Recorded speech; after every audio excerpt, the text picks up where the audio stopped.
in charge of Chippa United, his first coaching job as a professional coach in top division South Africa. And it was a mixed story. Coach of the month in November in the ABSA Premiership, which was a great highlight at Chippa United, only then to be asked to leave the club after 2 losses. And those losses were to Pirates and Chippa. And then it was like, too much pressure. Debza, welcome to the Sport at 10. How are you? Thank you, Tommy, and let me say good evening to your viewers. Debza, let's get straight into it. Né? Because everyone wants to know like what happened at the end, right? And I was looking at the stats, and I also heard some of the comments that Chippa Mpangesi had to say, where he said they fired you essentially because it was a precaution. Yeah. The team was in that dangerous situation. You hadn't led the team to a victory in 7 games. It was 4 draws, then 2 losers, lose to Pirates, lose to Cape Town City. Then they said on Saturday, thank you very much, Siabong. Yeah, you know, Tommy, it's funny enough because, you know, the chairman is somebody that is understanding. Chairman Mpangesi. Yeah, he's very understanding, and he's a football person. And we kept on, you know, talking about what was happening in the team. And actually, I didn't anticipate it or see it coming, especially after the Pirates game, because we kept on talking. And if you look at the start of the second round, I lost Zuke, I lost Julius. Am I injured? No, to other teams. Oh, okay. So you know that Chippa survives through selling players, and he brought in Matupu and Linda. Now this Linda boy, we like it or not, he's the most influential player in the team. He's the core. He makes the team tick. And when I played the game against Pirates, 4-2 loss. Yeah, we didn't have Fares, we didn't have Linda, we didn't have Macheke. During the week, Cat Lynch's had a stomach problem.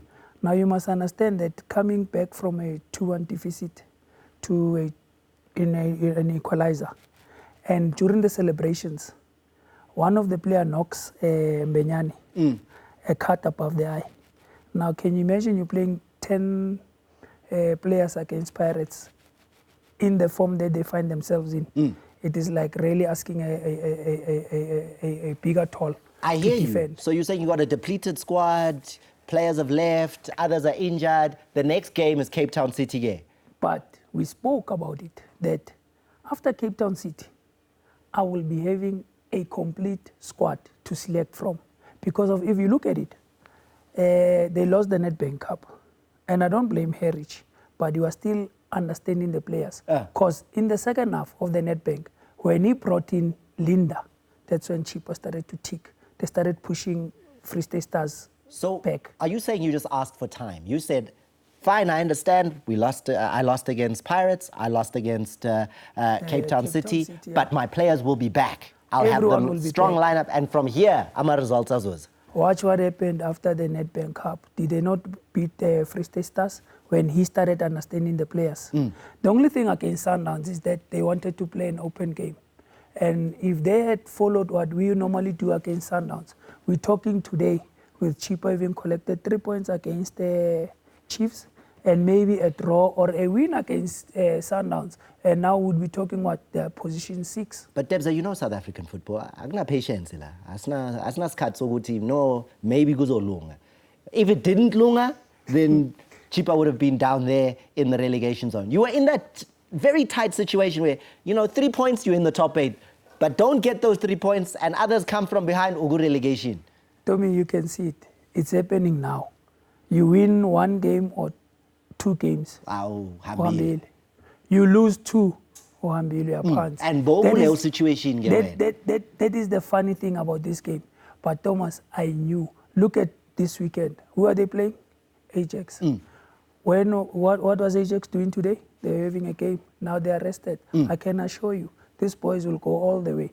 What I said, Thomas, I said, if we had that full squad, we would have won the Nedbank. They stood a chance to win the Nedbank had they played the players that they played in the league game. Now, if they beat Ajax this week, what position are they going to be? And can they still finish in the top 4 that I was talking about? Are you hurt about being fired? No. To me, I enjoy football. Football is my life. I go out there to enjoy. And that is why I always say that as a coach, let the players go out there and enjoy.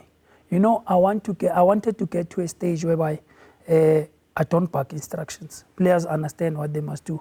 That is why I even had a vision of bringing in the MDC player. Look at the young boy that I brought in, Xolani Mahola. I promoted him from MDC. How many players did we sign now to bring them into the first team? 4. And how many players we're still earmarking to bring? Are you aware that the boy that was man of the match in the Nedbank Kiona team, he's from PE. The player that scored in that Nedbank team, he's also from PE. And that player that scored, we have loaned him out to an ABC league. And then the player that was the man of the match, he's still now going to be signed by the MDC team. So the future is bright for the team. And they know that even the MDC team under coach Glenn Mini is doing very well. So this brand of Chippa, it has a potential to grow. Is it over, Chippa? Because there was even a rumor you're going back. Going back. There was a story that they may have another role for you there in some other department. We just need to have a conversation. Yeah, that's what he said in the media, Mr. Mpengezi, that's what he said in the media, but he has never tabled it down for me. Rumor Sundowns, there's rumors, any official conversations? I talk to Peter like my older brother. You know, we talk football, we talk everything. So this rumor, I don't know where is it coming from, because when I'm with Peter, we just talk football.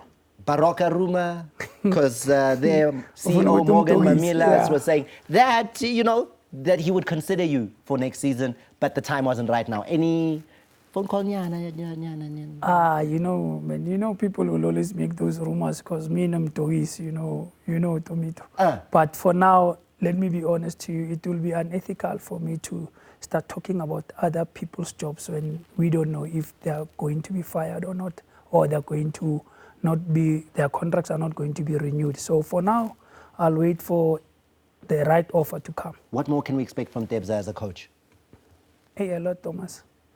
See, now especially now that I'm caught up between going back to being a first-team coach or really helping the youngsters. You know, last weekend I went to Randfontein and I was watching a tournament, and there are youngsters there that they need somebody to help them go out there. So I don't know if should I go back and help these youngsters to make it like when I helped the other youngsters that came through into the first team, or go back to being a coach. So I will decide when the time is right. Help Tebza. Tell us at Sport at 10 what you think. Should he be back in the Premiership as a coach or go and do development coaching? Tebza, thanks for being with us tonight. After the break, the Muffins join us as they take on the Sport at 10 quiz. I don't know where I'll see you with the kids or in the Premiership, but wherever it is, all the best. Thank you, Tommy.